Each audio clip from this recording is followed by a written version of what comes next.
दोस्तों यूपीबीएससी nursing biology का ये पहला क्लास है। यहाँ पर आपको 25 क्वेश्चन देखने को मिलेंगे। प्रैक्टिस सेट है, मॉक टेस्ट है द लिविंग वर्ल्ड का, तो आप लोग इसको सॉल्व करिएगा। चलिए, पहला क्वेश्चन है, which of the following is not a characteristic of living organism. निम्न में से कौन है जीवित जीवों का लक्षण नहीं है? Growth, reproduction, metabolism, crystallization. आपको ये चीज़ें बतानी है। तो सबसे पहली चीज़ ऑप्शन नंबर डी सही हो जाएगा, क्रिस्टलाइजेशन। अगर मैं मेटाबॉलिज्म की बात करूँ, उपापचय की बात करूँ, तो ये एक डिफाइनिंग प्रॉपर्टी है। डिफाइनिंग प्रॉपर्टी में 3 आते हैं, मेटाबॉलिज्म, सेलुलर ऑर्गेनाइजेशन और कॉन्शियसनेस। ठीक है, बाकी ये आपके लिविंग के कैरेक्टर्स है, ग्रोथ और रिप्रोडक्शन, ये लिविंग के कैरेक्टर है, लेकिन डिफाइनिंग प्रॉपर्टी नहीं है।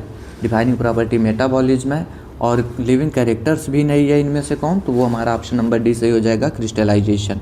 अगला क्वेश्चन है, increase in mass and increase in number of individuals are called growth, reproduction, metabolism, development. तो उसको हम ग्रोथ कह देते हैं, एनसीईआरटी की लाइन है। Which process is common to both living and non living objects. कौन सी प्रक्रिया जीवित व निर्जीव दोनों में पाई जाती है? Metabolism, growth, reproduction, cellular organization, ये बताना है। तो जीवित मतलब लिविंग और नॉन लिविंग दोनों में पाई जाती है। तो ध्यान दीजिए, पहली चीज़ मेटाबॉलिज्म, ये डिफाइनिंग प्रॉपर्टी है, मतलब एक्सेप्शंस नहीं होते हैं। और उसके बाद सेलुलर ऑर्गेनाइजेशन, इसमें भी एक्सेप्शन नहीं होते, मतलब ये सभी लिविंग होते हैं। रही बात ग्रोथ की और रिप्रोडक्शन की, तो जो हमारा रिप्रोडक्शन है ये हमारे जैसे जो लिविंग बीइंग्स है उनमें भी नहीं होता है, सभी में नहीं होता है। जैसे वर्कर बीज और म्यूल्स और आपके इनफर्टाइल ह्यूमन कपल्स, ये लोग रिप्रोडक्शन नहीं कर सकते। तो जो हमारा ग्रोथ हुआ ये लिविंग और नॉन लिविंग दोनों में पाया जाता है। जैसे देखिए, सभी लिविंग में ग्रोथ होता है, पेड़ पौधे में सभी में, और जो हमारे पहाड़ वगैरह हैं, नदियाँ हैं, सैंड्यू है, ये सभी ग्रोथ करते हैं। तो कहने का मतलब ग्रोथ जो है ये लिविंग और नॉन लिविंग दोनों के बीच में काम करता है। Which one is the defining feature of life. Defining feature की बात कर रहे हैं यहाँ पर, तो हमको ग्रोथ, रिप्रोडक्शन, कॉन्शियसनेस, मेटाबॉलिज्म, इन सब में से बताना है। तो हमारा वो ऑप्शन से हो जाएगा मेटाबॉलिज्म, अभी आपको ऊपर जस्ट बताया हुआ है। Viruses are considered living only when they, जब होस्ट के बाहर हो, क्रिस्टलीकृत हो, होस्ट सेल के अंदर हो, या फिर डॉर्मेंट हो। तो चलिए ध्यान दीजिए, वायरस ये लिविंग और नॉन लिविंग दोनों के बीच में काम करता है। हमारा जो होता है वायरस, लिविंग बीइंग कैसे कि ये रिप्रोडक्शन कर सकते हैं, और नॉन लिविंग में कैसे काउंट करते हैं, क्योंकि ये मेटाबॉलिज्म नहीं कर सकते, उपापचय की क्रिया इनमें नहीं होती है। और कंडीशन ये है, जब ये रिप्रोडक्शन करते हैं तो होस्ट सेल के अंदर करते हैं, ये बात ध्यान रखिएगा। ठीक है, होस्ट सेल के अंदर, ऑप्शन नंबर सी सही है। Which shows metabolism in vitro. In vitro उपापचय किस में होता है? विषाणु में, आइसोलेटेड एंजाइम में, बैक्टीरिया में, या फिर अमीबा में। तो आइसोलेटेड एंजाइम में होता है। अगला है, highest taxonomic category is species, genus, kingdom, phylum. ये क्या होता है ये बताइए। डायरेक्ट से ये भी पूछा जा सकता है, या फिर आपके एग्जाम में इससे रिलेटेड और भी क्वेश्चन पूछे जा सकते हैं। जो आ सकता है मैं आपको वो बताता हूँ, ध्यान रखिएगा।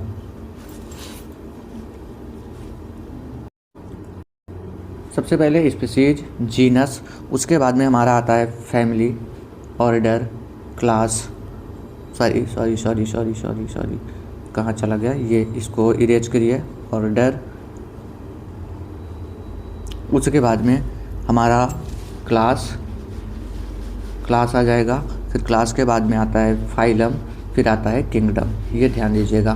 तो कह रहे सबसे उच्च वर्गीकरण श्रेणी, तो ये हमारा किंगडम हो जाएगा, ऑप्शन नंबर सी सही हो जाएगा। ध्यान दीजिए, जैसे आप असेंडिंग ऑर्डर में जाते हैं, बढ़ते हुए क्रम में, तो सबसे पहले स्पीशीज आएगा, फिर ये ऑर्डर याद रखिएगा, कुछ भी आपसे पूछा जा सकता है। रही बात सबसे ज़्यादा सिमिलरिटी, तो स्पीशीज में होती है। जैसे जैसे हम ऊपर जाएंगे सिमिलरिटी जो है घटती चली जाती है। फिलहाल में ऑप्शन नंबर सी सही है। बेसिक यूनिट ऑफ क्लासिफिकेशन, अभी मैंने बोला ये स्पीशीज, जीनस से स्टार्ट करिए, तो सबसे बेसिक जो हमारा है स्पीशीज है। और इंटरब्रीडिंग प्रजाति जो होती है वो इसी पर पाई जाती है, स्पीशीज में। ये भी पूछा गया, ऑप्शन नंबर सी सही आंसर है। अगला क्वेश्चन है, scientific name of mango is. तो सभी ऐसे ही दिया है, तो ये सही नहीं है, कोई भी इसमें सही नहीं है। मैंजीफेरा इंडिका होता है, तो ध्यान दीजिए, हम थोड़ा सा उसको टेढ़ा लिखते हैं, एम कैपिटल रहेगा पूरा ऐसे, मैंजीफेरा। फिर इंडिका में आई छोटा लिखते हैं, और DICA ऐसे करेंगे, अलग अलग से नीचे हम सेपरेट करते हैं, उसको सेपरेट अंडरलाइन करते हैं, तब जा कर के वो हमारा शुद्ध होता है। ध्यान दीजिएगा। ये बाइनोमियल नोमेनक्लेचर जो होता है इसको किसने दिया, तो कैरोलस लिनियस ने दिया। 2 वर्ड इसमें आए, स्पेसीज और जीनस, स्पेसीज और जीनस, ठीक है, उल्टा लिख रहा हूँ, जीनस और स्पेसीज। जीनस हमेशा कैपिटल लेटर से हम लोग लिखते हैं और स्पेसीज जो है स्मॉल लेटर से लिखते हैं। जो छोटी छोटी पॉइंट्स आपको बता रहा हूँ ये भी रिमेंबर रखिएगा, कुछ भी पूछा जा सकता है एग्जाम में। इसको हम कैपिटल लेटर से लिखेंगे और इसको हम स्मॉल लेटर से लिखते हैं हमेशा। ये हमारा लैटिन में लिखा जाता है, मतलब लैटिन वर्ड से आया हुआ है, क्योंकि लैटिन हमारी डेड लैंग्वेज है, ये ध्यान रखिएगा। ये भी पूछा गया पॉइंट। उसके साथ में आप कुछ और पॉइंट है उसको भी ध्यान रखें। जैसे डेड लैंग्वेज में लिखते हैं हम लोग, ठीक है, लिखते हैं इटैलिक्स में, मतलब बनता ये है आपका लैटिन में, लिखते हैं हम लोग इटैलिक्स में है। और जब भी हम प्रिंट कराते हैं तो उसके नीचे हम सेपरेट से अंडरलाइन कर देते हैं। पहला जो जीनस का पहला वर्ड है कैपिटल और स्पेसीज में पहला वर्ड स्मॉल लिखते हैं। तो उसके हिसाब से आप कौन सा सही करेंगे, ऑप्शन नंबर ए मान लिया हमने सही किया, अंडरलाइन नहीं किया तो आप कर लीजिएगा। अगर आप हाथों से लिखते थोड़ा हम टेढ़ा लिखते हैं, ठीक है। बाइनोमियल नोमेनक्लेचर किसने दिया, अभी जस्ट आपको बताया, Carolus Linnaeus. Correct rule of binomial nomenclature is, correct generic name small letter में होगा, तो मैंने ऐसा कुछ बताया था आपको। जीनस स्पेसीज, जीनस कैपिटल में, स्पेसीज स्मॉल में होता है। Correct generic name small letter से नहीं, स्पेसिफिक नेम कह रहे कैपिटल लेटर से, ये भी नहीं। कह रहे specific name are printed in italics या names are written in bold, ये भी गलत हो गया, हम इटैलिक्स में उसको प्रिंट किया जाता है, इस बात को ध्यान रखिएगा। ऑप्शन नंबर सी सही आंसर है। करेक्ट टैक्सोनॉमिक कैटेगरी आप हायरार्की बतानी है आपको क्या होगा, तो कह रहे kingdom, phylum, class, order, family, genus, species. Kingdom, class ये होने से रहा, ये कह रहे species, genus, family, order, class, phylum, ठीक है। ये हमारा असेंडिंग ऑर्डर में ठीक है और ये हमारा डिसेंडिंग ऑर्डर में ठीक है। ये आरोही क्रम में ठीक है, ये अवरोही क्रम में ठीक है। तो हमारे 2 ऑप्शन सही हुए, तो ऑप्शन नंबर डी सही हो जाएगा। ए और सी दोनों अभी जस्ट आपको ऊपर बताया था इसके बारे में। टैक्सोनॉमिक डील्स विथ, केवल वर्गीकरण, केवल पहचान, केवल नामकरण क्या होता है वो बताना है। पहचान, नामकरण व वर्गीकरण क्या होता है, तो देखिए taxonomy is the science of identifying, naming and classifying organism, ठीक है। तो इसमें हम तीनों ही करते हैं, आइडेंटिफाई करेंगे, नोमेनक्लेचर करते हैं, फिर जाकर के क्लासिफिकेशन करते हैं, तो ऑप्शन नंबर डी सही हो जाएगा। Systematic includes classification, evolutionary relationship, nomenclature, क्या आएगा फिर इसमें भी आपका वही सभी हो जाएगा, ऑल ऑफ दीज करेक्ट है। कह रहे botanical gardens are used for, वनस्पति उद्यान उपयोगी है, in situ conservation, ex situ conservation, taxonomic की या फिर फॉसिल स्टडी। क्वेश्चन नंबर 15 आपको बताना है। 15 में क्या होगा, देखिए बॉटनिकल गार्डन्स क्या होते हैं।